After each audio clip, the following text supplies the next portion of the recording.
Sandra வந்து என்ன பத்தின்றாவா இல்லனா நான் அதுதான் பண்றேன். நீ நடிச்சிட்டு தான் இருக்க. நீ இப்படி இருக்கும் அது. நீ என்ன போ நான் நண்பர்கள் அனைவருக்கும் வணக்கம். இன்னைக்கான செகண்ட் ப்ரோமோவை ரிலீஸ் பண்ணியிருக்காங்க. ஃபர்ஸ்ட் ப்ரோமோவோட தொடர்ச்சியாக தான் இந்த ப்ரோமோவை ரிலீஸ் பண்ணியிருக்காங்க. ஃபர்ஸ்ட் ப்ரோமோல ரம்யா சில விஷயங்களை பேசினாங்க பார்த்தீங்களா? அதாவது சாண்ட்ரா ரெஸ்ட் ரூம்ல வச்சு பார்வதி கிட்ட ஒரு விஷயத்த சொன்னாங்க.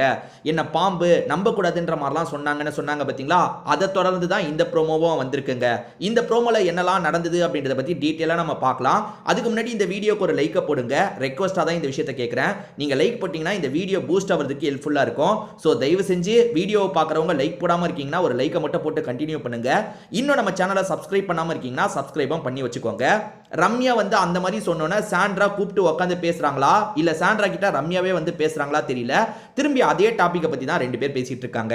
இந்த இடத்துல ரம்யா ஒரு கேள்வி கேட்கறாங்க. அது என்னன்னா, எனக்கு ரெண்டுத்துல எது உண்மையான சாண்ட்ரான்றது தெரியணும். அதாவது பார்வதி கிட்ட என்னை பத்தி பாம்புன்ற மாதிரிலாம் பேசிட்டு இருந்தல, அது உண்மையான சாண்ட்ராவா? அப்படி இல்லைன்னா நான் எவிக்ட் ஆகி வெளியே போகும்போது என்னை கட்டி பிடிச்சி ஃபீல் பண்ணி அழுது வழி அனுப்புனல, அது உண்மையான சாண்ட்ராவா? ஏன்னா உனக்கு ரெண்டு ஃபேஸ் இருக்கு, அதுல எதுதான் உண்மையான ஃபேஸ் அப்படின்ற மாதிரிலாம் கேட்கறாங்க. அதாவது ரெண்டுத்துல நீ ஒரு வாட்டி நடிக்க தான் செஞ்சிருக்கணும். அதாவது நீ என்ன பாம்புன்னு சொல்லியிருந்தனா நான் வெளியே போகும்போது ஃபீல்லாம் பண்ணிருக்க மாட்டேன், இருந்தாலும் கட்டி பிடிச்சி அழுகுற மாதிரி ஒரு டிராமா தான் பண்ணிருக்கன்றத ரம்யா இந்த இடத்துல சொல்றாங்க. அவங்க அதை தான் சொல்ல வராங்கன்றது சாண்ட்ராக்கும் புரியுது. நான் நடிக்கிறேன்னு தானே சொல்ல வர, வீட்டில் எல்லாருமே அதை தான் சொல்லிட்டு இருக்காங்க, நீ வேணா சொல்லிக்கோ அப்படின்ற மாதிரிலாம் கொஞ்சம் நல்லவங்க வேஷம் போட்டுட்டு இருக்காங்க. அதாவது எல்லாருமே நான் அப்படிதான் சொல்றாங்க அப்படின்ற மோடுக்கு சாண்ட்ரா போகும்போது அப்பயா ரம்யா இருக்காங்கல்ல, ஆமா நீ நடிக்க தான் செய்யற, நீ நடிக்க தான் செய்யறன்ற மாதிரி சொல்றாங்க. ஏன்னா இந்த இடத்துல சாண்ட்ரா கிட்ட பதில் இல்ல.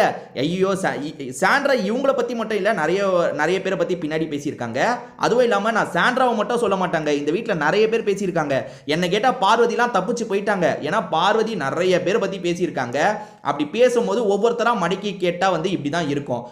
ரம்யா யாரை பற்றியும் பின்னாடி பேசாமல் இருந்திருப்பாங்களான்னு கேட்டிங்கன்னா ரம்யாவும் நிறைய பேரை பற்றி பேசியிருப்பாங்க. அளவு வேணா மாறும், இவங்க கொஞ்சம் கம்மியாக பேசியிருக்காங்க, இவங்க கூட பேசியிருக்காங்க. நான் அளவு வேணா மாறுமே தவிர பிக் பாஸ் வீட்டில் நிறைய பேர் பேசியிருக்காங்க. எனக்கு தெரிஞ்சு நிறைய பேர் பேசி நான் பார்த்துருக்கேன்.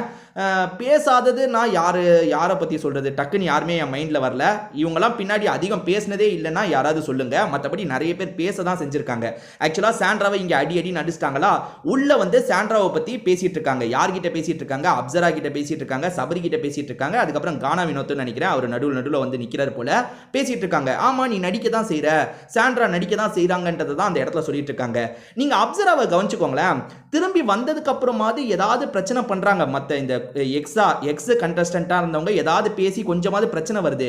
ஆனா சேஃபா இருந்துட்டு போலான்னு அப்சரா வந்திருக்காங்க போல. அப்சரா 2 வாரம் இருக்கும் போது என்ன பண்ணாங்களோ அதே தான் பண்றாங்க. யாரு என்ன சொன்னாலும் பக்கத்துல போய் உட்காந்துடுறாங்க. யாரையாவது அவங்க குறை சொல்லிட்டு இருந்தாலும் பக்கத்துல போய் உட்காந்துருப்பாங்க. ஆனா இவங்க எதுவுமே சொல்ல மாட்டாங்க. நீங்க கவனிங்களேன், யார் பேசினாலும் பக்கத்துல போய் உட்காந்துருப்பாங்க, எதுவுமே சொல்லாம இருப்பாங்க. அதே மாதிரி யார்கிட்டயும் சண்டை வலிக்கிறது இல்ல. மத்தவங்களாவது அந்த பழைய பகையெல்லாம் மனசுல வச்சு சண்டை வலிக்கிறாங்க. அப்சரா அப்படி பண்றது கிடையாது. சரி, இங்க வந்து ரம்யா ஜோ சொல்ற சில விஷயங்களை கேட்போம். சாண்ட்ராவும் இவங்களும் சோஃபா ஏரியால உட்காந்து பேசினாங்க பாத்தீங்களா, அந்த சண்டையை பத்தி அப்சரா கிட்டயும் சபரி கிட்டயும் சொல்லிட்டு இருக்காங்க. அது என்னன்னா, பாம்புன்னு என்ன சொல்றா, பாம்புன்னு சொல்றதுக்கு என்ன இருக்கு, அவ தான் நடிச்சிட்டு இருக்கா அப்படின்ற மாதிரிலாம் சொல்றாங்க. சரி, நான் பாம்புனா நீ அப்ப யாரு, நீ என்ன அனகுண்டாவா அப்படின்ற மாதிரி கேட்கறாங்க. நான் பாம்புனா நீயும் அதே மாதிரி தான் பண்ணிருக்க, நீ மட்டும் அப்படியே வந்து ஒழுங்காவா கேம் ஆடிட்டு இருக்க, நீ தான் அப்படி பேசிட்டு இருக்க. சரி, என்ன நம்ப கூடாதுன்னு நீ நினைக்கிறேன்னு வச்சுக்கோயேன். ரம்யாவை சில விஷயத்துல நம்ப கூடாதுன்னு நீ பேசியிருந்தா கூட பரவாயில்ல, பாம்புன்னு சொல்லி என்ன பேசிட்டு இருக்க, டிவில அதை நான் போய் பார்க்குறேன், பார்க்கும்போது எனக்கு ரொம்ப கஷ்டமா இருந்தது, அதனால தான் இந்த இடத்துல வந்து அதெல்லாம் பேசிட்டு இருக்கேன் அப்படின்ற மாதிரி ரம்யா சொல்றாங்க.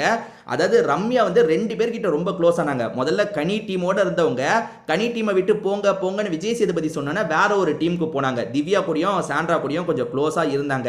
இங்க விஷயம் என்ன தெரியுமா, சாண்ட்ரா வந்து ரம்யா ஜோவை பத்தி பின்னாடி பேசினதை காட்டிலும் திவ்யாவை பத்தி ஏகப்பட்ட விஷயங்கள் பேசி வச்சிருக்காங்க. இத ரம்யா ஜோ திவ்யா கிட்டயும் சொல்லிட்டாங்க. ஆனா திவ்யா வந்து உடனே ரியாக்ட் பண்ணல.